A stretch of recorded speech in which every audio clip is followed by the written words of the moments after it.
Hi guys, welcome back to another video. So today is going to be everybody's favourite thing in the world to do in football, which is sticking it in that thing. So you find your way back home.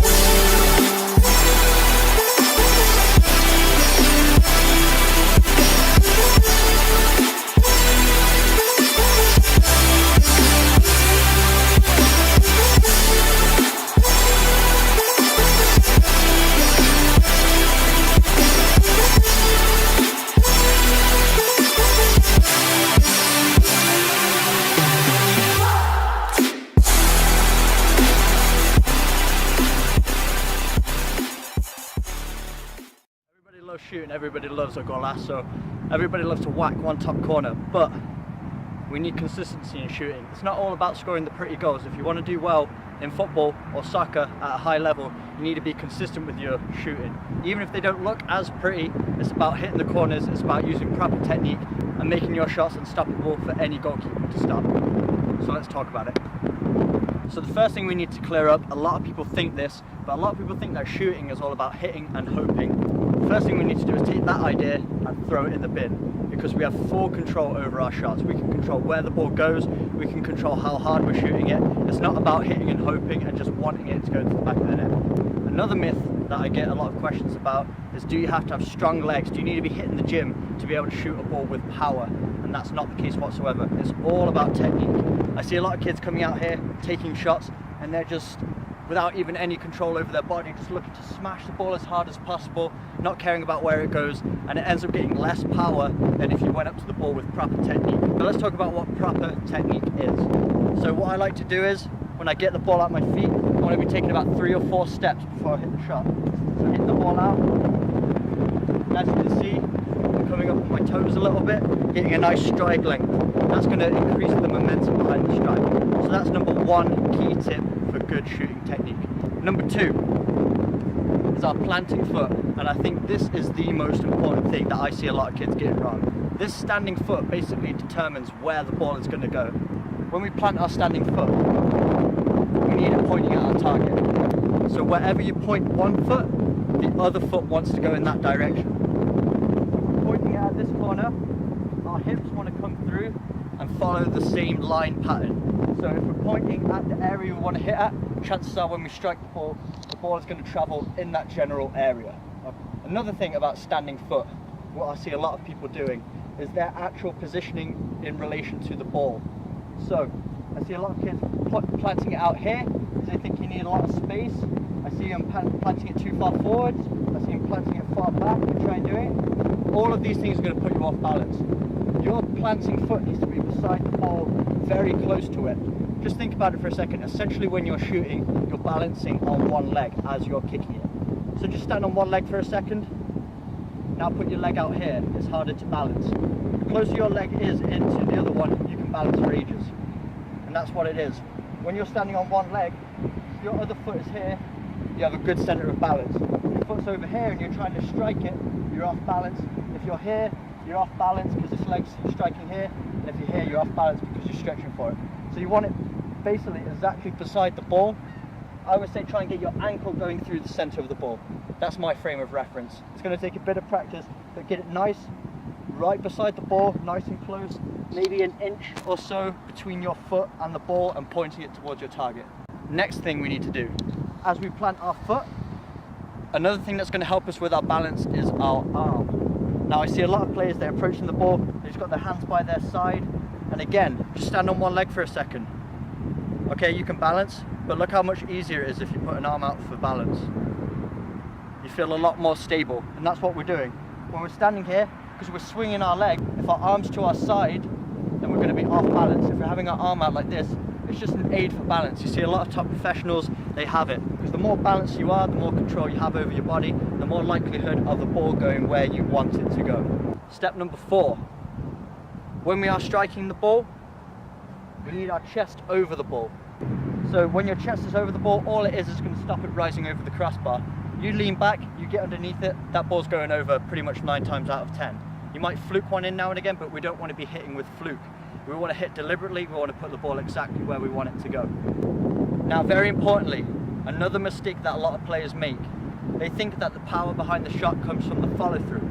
So they strike the ball and they're just whacking their leg out, losing all control of it, and the ball's just flying off anywhere. This is the thing, it's not about how hard you follow through, it's about your backswing. If you think about it, with your follow through, you've already struck the ball. You can't add more power onto the ball after you've kicked it. The only time you can add power to the ball is before you strike the shot. What we're looking for is a big backswing. So our leg is fully flexed. It's almost like you could do a quadricep stretch.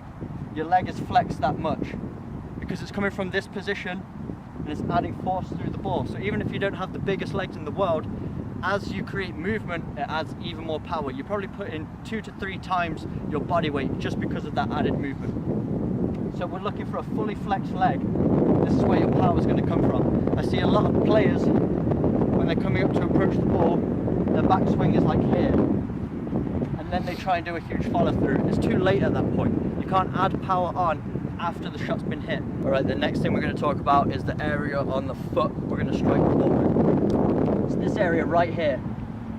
And the reason for it, you can even feel with your hands. This area is very soft.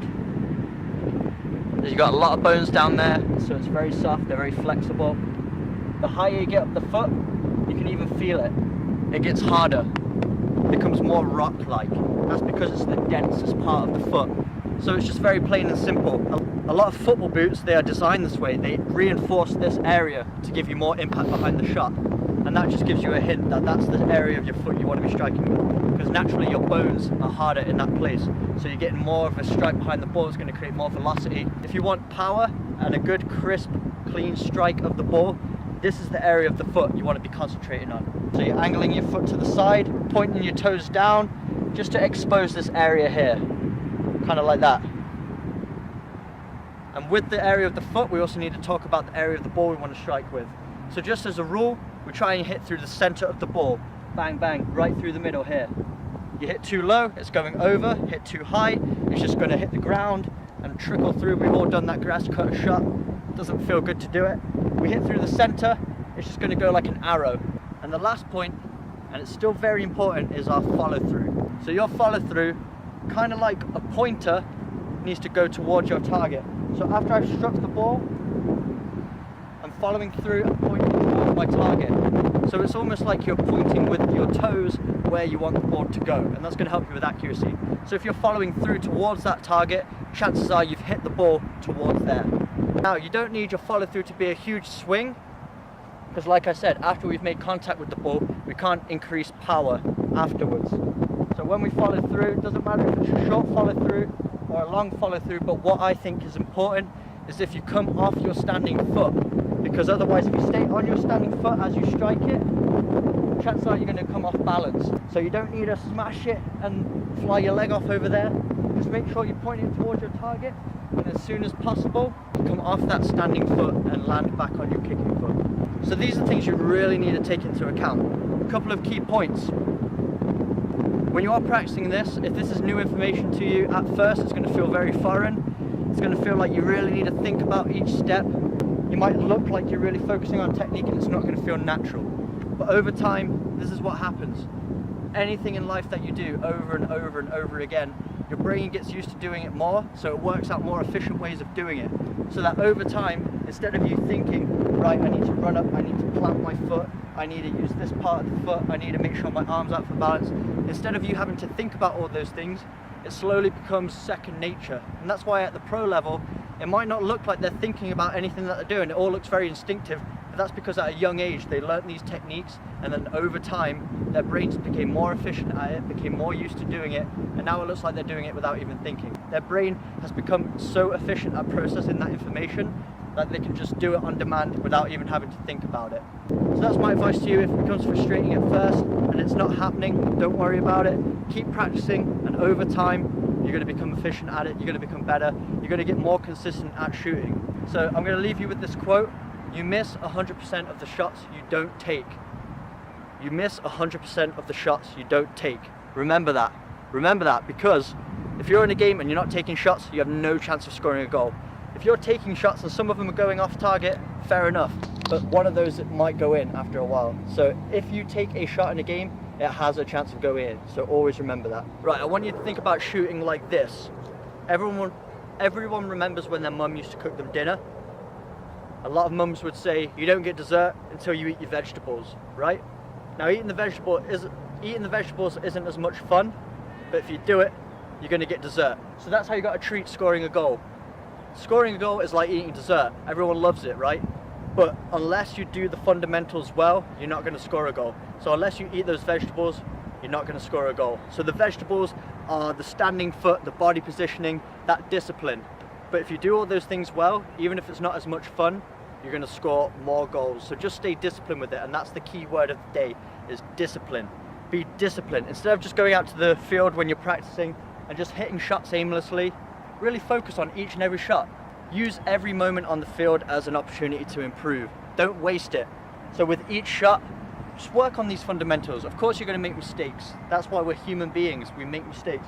But if you're just trying to do all the things well, making sure your planting foot is pointed towards your target, making sure your foot's close to the ball, making sure your arm's out for balance, hitting with the sweet spot through the center of the ball, following through correctly, you'll notice your shots will improve massively. That's all the knowledge I have to share with you today. This stuff has really helped me improve my shots. I know if you guys go out and do it, it's going to improve your shots. There's no two ways about it. It has to improve with correct practice. Not practice makes perfect, it's correct practice makes perfect. So get out there, use these techniques and go and improve your shooting and go and bang in some more goals. If you like this video, hit that thumbs up. If you're brand new to the channel, subscribe for weekly training videos. Drop me a comment, any questions you might have, and I'll see you next time. Till you find your way back home.